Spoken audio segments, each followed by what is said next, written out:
Topic 4. Components of Effective Communication. Objective.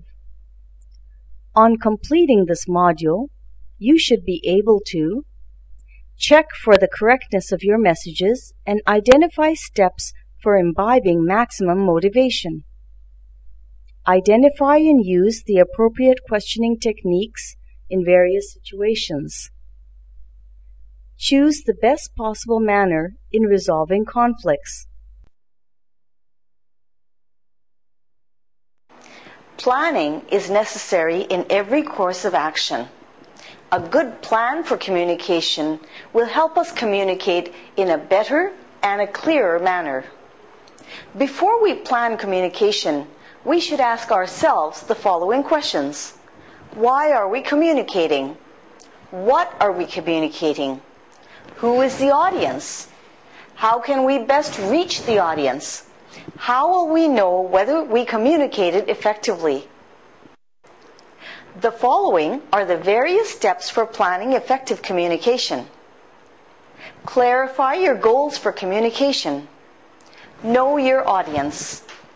Make your message simple and concise. Choose your channel. Evaluate the results. Effective communications are backed by a prior effective planning. Know your objectives. What is to be communicated?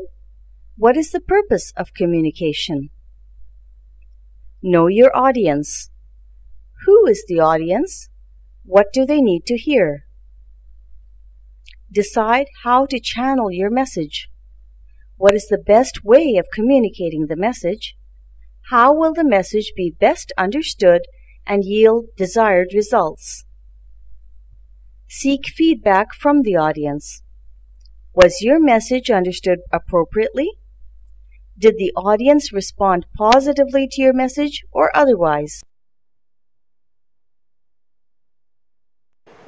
The 7 C's of communication are applicable both for written and oral communication. These C's help us make communication effective. The 7 C's are complete. The communication, whether oral or written, should have a complete idea. It should provide all necessary information. In addition to answering all the questions, it should be able to provide some extra information wherever necessary. Courteous. The sender of the message should be sincere, respectful, appreciative, empathetic, and courteous. So the sender should use tactful, respectful, and non-discriminatory expressions. Considerate. Consider the receiver. The communication should focus on the receiver instead of the sender. It should emphasize positive and pleasant facts which benefit the interest of the receiver. Clear.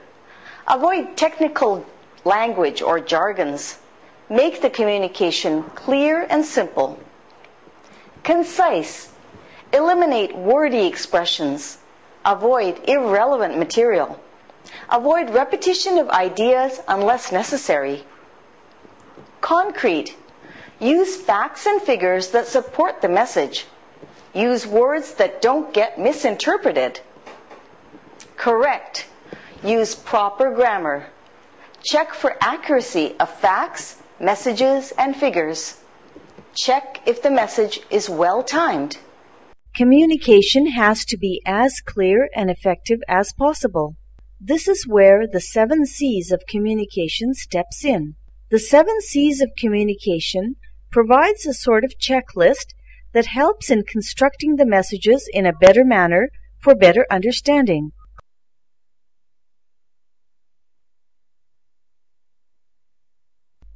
Mention your purpose clearly and avoid lengthy sentences. Present each idea separately and do not leave room for assumptions. Maintain your message as short and brief as possible by removing unnecessary details, words, and sentences. Do not say the same message again and again. Put forth your points in a straightforward manner. Focus on the necessary information. Stick to the facts and give valid reasons for the opinions put forth. Do your research well. Any information given has to be correct and reliable. Proofread your message and eliminate spelling, grammar, and language errors, if any. Maintain a proper information flow. Keep all the points connected and relevant to the topic or issue being discussed. Communicate in a consistent manner. Keeping the message doesn't mean you should skip the necessary details, however expansive they may be. Be specific about the action required to be undertaken. Be considerable and emphatic towards your audience. Present your message in a friendly manner. Be honest and open about your opinions.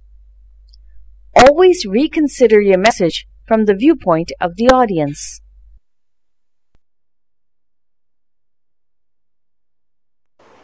In 1930, Alan H. Monroe developed a technique called Monroe's motivated sequence, which had 5 stages for effective communication. They are attention, need, satisfaction, visualization, action. Attention. In this stage, the communicator tries to engage the audience using an approach suitable for the audience. Need. In this stage, the communicator triggers a need for the listener to identify his/her issue. Satisfaction. Suitable solutions will be presented to the listener to satisfy his/her need or problem. Visualization. Help the listener visualize the problem. Action. Finally, convince the listener to put the solution into action to solve the problem. In meetings, briefings, and seminars at workplace, it is often required to motivate, inspire, and persuade people to take up the necessary action. Monroe's motivated sequence comprises 5 steps that have been known to yield maximum impact during presentations that call for action. Make the audience to sit up and pay attention to your words. In other words, your presentation should engage the audience. Prepare the audience to consider the issue seriously and look for or seek solutions. This is the most important part of your presentation, wherein you state the purpose of your presentation and highlight the key points of your discussion. The aim of your presentation is to promote your ideas, focus on the plus points of your solution, and highlight the possible negative effects of ignoring the solution. This is the stage where you hand over the ownership of the decision and action to the audience. Do not force people to take action. Provide them with the necessary information and let them decide what's to be done.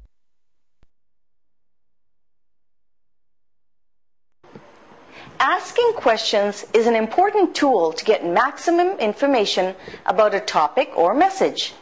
But it is also important to know what type of question should be asked to get a particular information. So, let us learn about techniques for effective questioning. There are many types of questions, such as open-ended questions, close-ended questions, echo questions, leading questions, funnel questions, rhetorical questions. Open-ended questions. Open-ended questions encourage a continuous conversation. They often start with who, what, where, why, when, and how. Close-ended questions. Close-ended questions may have definite answers or yes/no type answers. These questions usually get specific answers and confirm facts or information. Probing questions. Probing questions are similar to open-ended questions, but they are used as follow-up for any question that was asked before. Echo questions. An echo question repeats a part of a phrase that the speaker has used.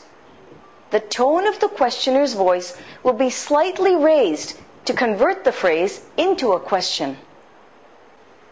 Leading questions. Leading questions lead the respondent towards the questioner's thinking. For example, how soon will the project be completed? It means that the questioner has assumed that the project will be completed soon. Funnel questions. Funnel questions are usually used while interrogating someone. They start with general questions and then funnel down to the specific question about the same situation. Rhetorical questions. Rhetorical questions are just statements in the form of questions. They don't really expect any answer. Example, asking questions like, "Isn't it great?" while presenting are rhetorical questions. Asking the right questions is vital to effective communication and information exchange. Questions happen to be an integral part of communication and are an important skill in themselves. There are different questioning techniques that are appropriate in different situations.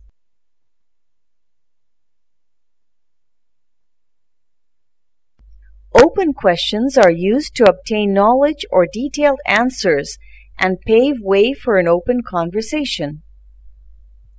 Closed questions are used to receive curt, single-word answers or short, factual answers. Funnel questions are used to obtain more details about specific points by way of open, general questions.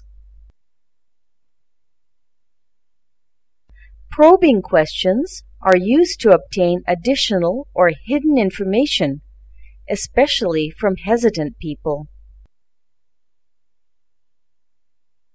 Leading questions are used to try to have things your way by way of suggesting or appealing to the other person.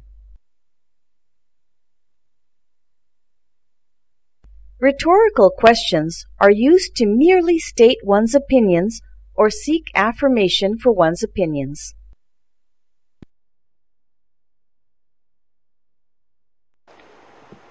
Asking questions is a positive and creative way of getting information. Effective questioning should be combined with effective listening to make the communication more effective. Effective questions help us communicate with clients and consumers in a more meaningful manner, better understand the client's problem, work efficiently with our colleagues, solve problems at the workplace more easily, cross-examine our idea understanding with the speaker, gather more information, improve negotiation skills, avoid mistakes, get cooperation from the clients and colleagues, persuade people.